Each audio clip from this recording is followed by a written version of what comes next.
कहते हैं रामायण में एक चौपाई आई है, कलयुग केवल नाम आधारा, सुमरी सुमरी उतरे भव पारा।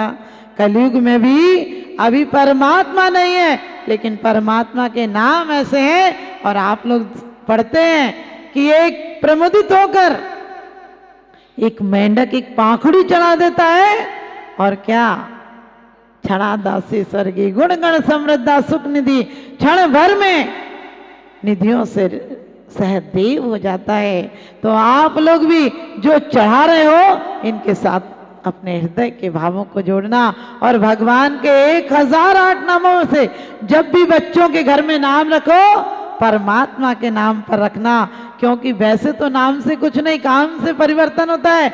क्योंकि राम और रावण की राशि एक थी, काल भी एक था और राशि भी एक थी। कृष्ण और कंस की राशि भी एक थी और काल भी एक था। महावीर मारीच में भी भले काल का फर्क हो, लेकिन राशि तो एक थी।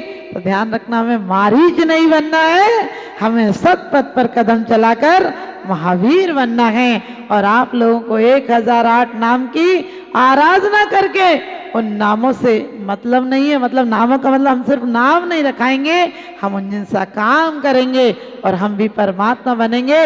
वरना होली के दिन तो लोग साल में भारत वाले 2 दिन पागल हो जाते हैं, एक दिन होली के दिन और एक दिन दिवाली के दिन।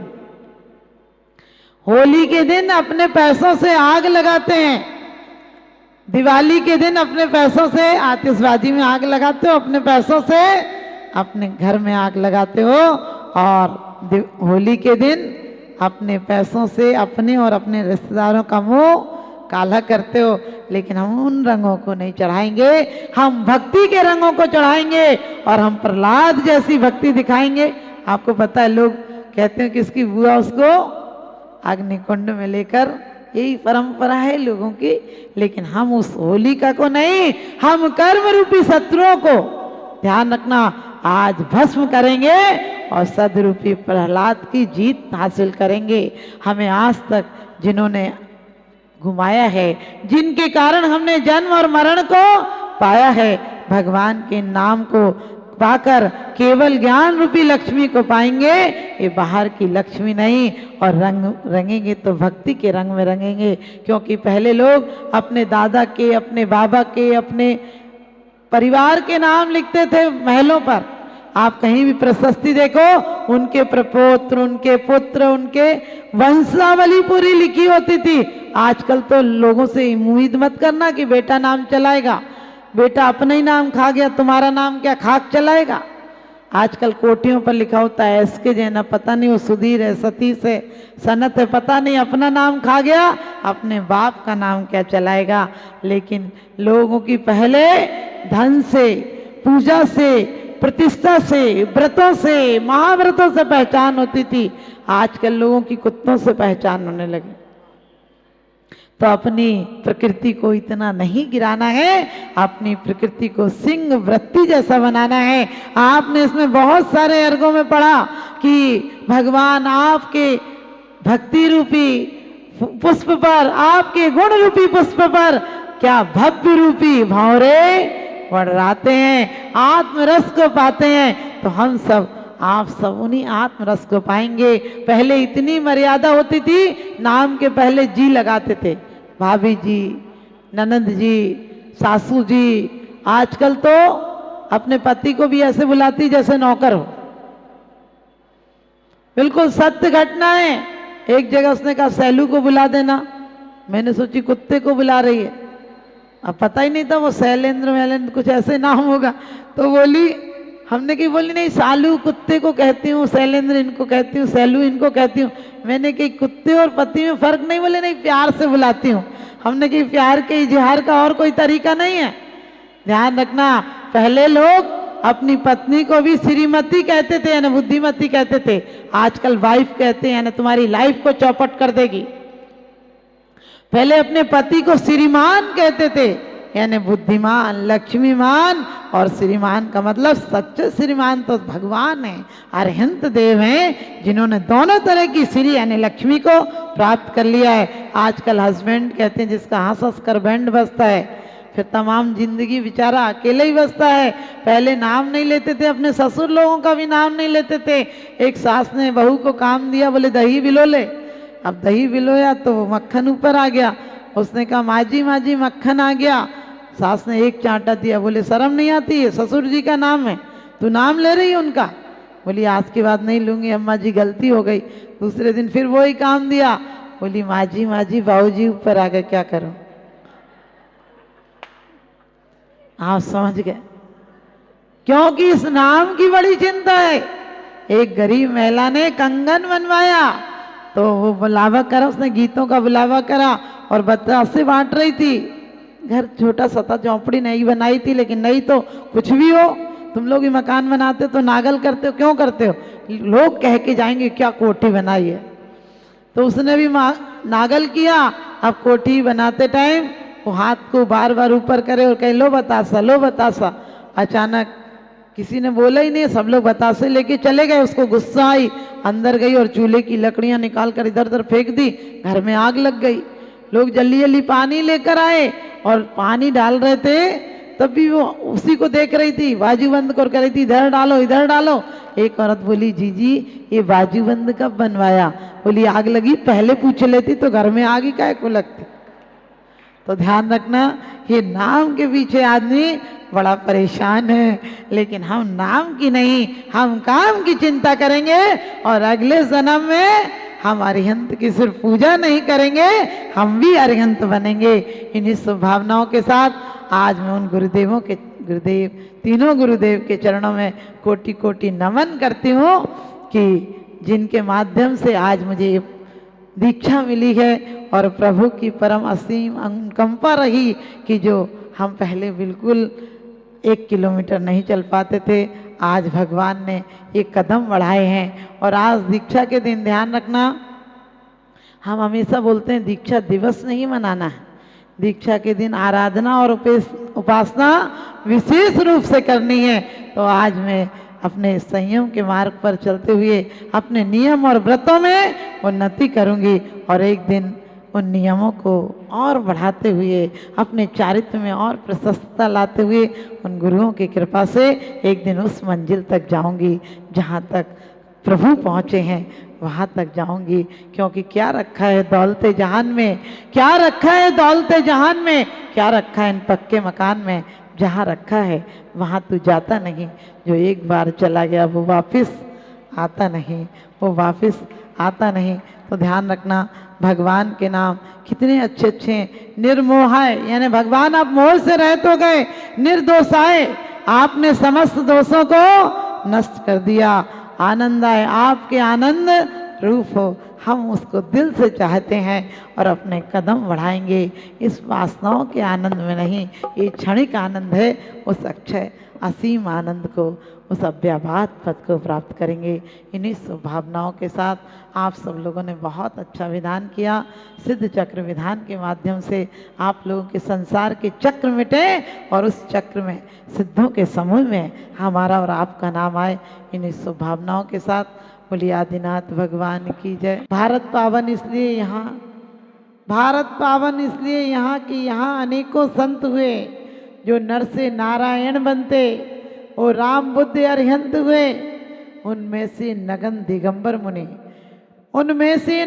दिगंबर मुनि जिनसे पावन परिपाटी है, जिनके चरण जहाँ पड़ते धन्य वहाँ की माटी है, धन्य वहाँ की माटी है। ऐसे परम पूज्य प्रातः स्मरणीय गुरुदेव आचार्य सुमत सागर जी महाराज की जय।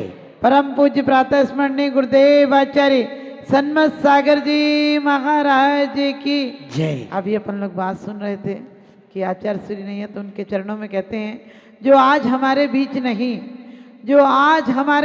नहीं पर समय जिन्हें दोहराता है, जिनको पाकर के स्वर्ग आज अफूला नहीं समाता है। हर लिया काल ने काया को पर ज्योति आज भी जिंदा है, जो स्वर्गों से है झांक रही करती हमको शर्मिंदा है, करती हमको शर्मिंदा है। ऐसे परम पूज्य प्रातः स्मरणीय गुरुदेव आचार्य सन्मत सागर जी महाराज की जय। ये निराले श्रवण, ये निराले श्रवण शिव का धाम इनमें है। जो काम निष्काम वो काम इनमें है। आप इन्हें जैनियों का तीर्थ मत समझो, आप इन्हें जैनियों का तीर्थ मत समझो। सच पूछो तो चारों धाम इनमें हैं, सच पूछो तो चारों धाम इनमें हैं। ऐसे परम पूज्य प्रातः स्मरणीय गुरुदेव आचार्य ज्ञान सागर जी महाराज की बोलिए परम पूज्य वात्सल हृदय जिन धर्म प्रभा का आर्य रत्न श्री सृष्टि भूषण माता जी की, समस्त आर्य संघ की, श्रीमद जैन धर्म की। हमें खुशियों का उपवन लगाना है, हमें खुशियों का उपवन लगाना है। हर इंसान के दुख दर्द मिटाना है। और सिर्फ हमें शब्दों से नहीं, हमें महावीर के पथ पर चलकर अहिंसा और सत्य का बिगुल बजाना है। अहिंसा और सत्य का बिगुल बजाना है। हम वाणी से सिर्फ नहीं कहेंगे भगवान की जय, हम हृदय से भी उनके सिद्धांतों को घर घर तक गुंजा देंगे। ये हवन सिर्फ धूप चढ़ाने के लिए नहीं करेंगे, हम हवन करेंगे क्योंकि कहते हैं भलाई में हो अगर मौत तो जीने से बेहतर है, और बुराई का तो जीना मौत के सदमे से बदतर है। किसी की 100 वर्ष की जिंदगी से कुछ नहीं होता, किसी की 100 वर्ष की जिंदगी से कुछ नहीं होता। किसी की 2 वर्ष की जिंदगी 100 काम करती है, किसी की 2 वर्ष की जिंदगी 100 काम करती है।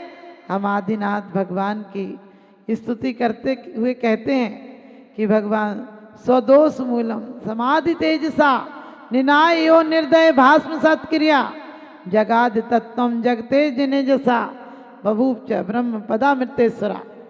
कि भगवान आपने क्या किया था, हम तो इस अग्नि में धूप को चढ़ाते हैं, लेकिन आपने ध्यान रूपी अग्नि में कर्मों को निर्दयता पूर्वक भस्म कर दिया। निर्दयता पूर्वक मतलब थोड़े बहुत भी नहीं रहने दिए। और कौन कौन सी कर्मों को, जिन्होंने आज तक हमें घुमाया है। और ऐसी बात नहीं कि उन्होंने, सब लोग कहते हैं अपना हित करो, नहीं अपना हित नहीं, हम घर में रहे तो हम और आपको जीने की कला सिखाई। आदमी जब त्राही त्राही कर रहा था, कल वृक्ष समाप्त हो गए थे, तब आदिनाथ भगवान ने 6 कर्मों की उपदेश दिए, जीने की कला सिखाई। ऐसा नहीं कायर बनने की कला नहीं सिखाई। और जब आत्मोत्थान के लिए कदम बढ़ाए तो आपको पता है आत्मोत्थान के लिए नहीं, उन्हें नारी उत्थान के लिए भी कितना बड़ा एक दिशा बोध दी उन्होंने कि ज्ञान बेटों को नहीं दिया, ज्ञान बेटियों को दिया। यानी और राज्य तो बेटों को दे देना, ज्ञान बेटियों को दे दोगे, क्योंकि अकेले शब्द ज्ञान से नहीं होता है। शब्द ज्ञान के साथ उनकी बेटियों ने पिता के स्वाभिमान को रक्षण के लिए कितना बड़ा संकल्प लिया। एक आत्मा से सही समर्पण ये था। और ऐसा नहीं कि आज दुनिया में ब्राह्मी अंक लिपि विद्या के नाम से जानती है, वो आदिनाथ की देन है। आज वो नहीं होते तो हम लोगों को अक्षरों का ज्ञान नहीं होता। लोग कहते हैं साइंस ने ज्ञान दिया, हमने कही साइंस ज्ञान दे ही नहीं सकती है। साइंस जो देगी वो शब्द का थोता ज्ञान होगा, क्योंकि तीर्थंकर ज्ञान देते हैं और तीर्थंकर का ज्ञान सिर्फ विचार नहीं होते हैं। हम विचारवानों को ज़्यादा नहीं पूछते हैं, हम आचरणवान को पूछते हैं, जो विचार के साथ साथ अपने जीवन में आचरण को आत्मसात कर लेते हैं। हम उन्हें पूछते हैं, हम उनकी मंदिर और मूर्तियां बनाकर उन आराध्य के रूप में। कई बार लोग कहते हैं मंदिरों की क्या ज़रूरत है। हमने कहा आप अपने पिताजी की फोटो घर में लगाकर उनकी याद करते हो कि पिताजी ऐसे थे ऐसे थे ऐसे थे, और नई पीढ़ियों को दिशा मिलती है कि हमारे दादा परदादा ऐसे थे। घरों में तीर्थंकरों की फोटो भी लगाया करो, घरों में सत्पुरुषों की महापुरुषों की भी चित्र लगाया करो, ताकि तुम्हें याद आए कि तुम्हारा लक्ष्य यही है अपने जीवन में। क्योंकि हम क्या कहते हैं, भगवान आपने समाधि क्या करना है, लोग कहते हैं मरते टाइम समाधि करा देंगे। कई बार लोग बिल्कुल अचेत होते हैं, कोमा में पड़े होते हैं, बोले हमने समाधि कराई थी। हमने कि उसको होश ही नहीं था, तुमने काहे की समाधि कराई थी? क्योंकि समाधि किसे कहते हैं कि जब पता हो कि अब कोई दुर्भिक्ष आ जाए, अकाल आ जाए, बीमारी का प्रतिकार नहीं हो, तब धर्माय तन विमोचन माहु संलेखना मारिया उपसर्गे दुर्भिक्षे जरसी रुजायाम चन्नी प्रतिकारा धर्माय तन विमोचन माहु संलेखना मारिया। क्या कहते हैं कि आत्मा धन को, इस धन को नहीं, आत्म रूपी धन को बचाने के लिए कब मरना? लोग कहते हैं आत्महत्या ही होती होगी, समाधि नहीं। क्योंकि आत्महत्या में आवेश होता है, क्रोध होता है, संक्लेश होता है, क्षोभ होता है, द्वेष होता है, लेकिन समाधि में क्षमा होता है, समर्पण होती है और कसायों को क्रस करने का भाव होता है। सिर्फ शरीर को क्रस मत करना, शरीर तो वैसे ही क्रस हो जाएगा,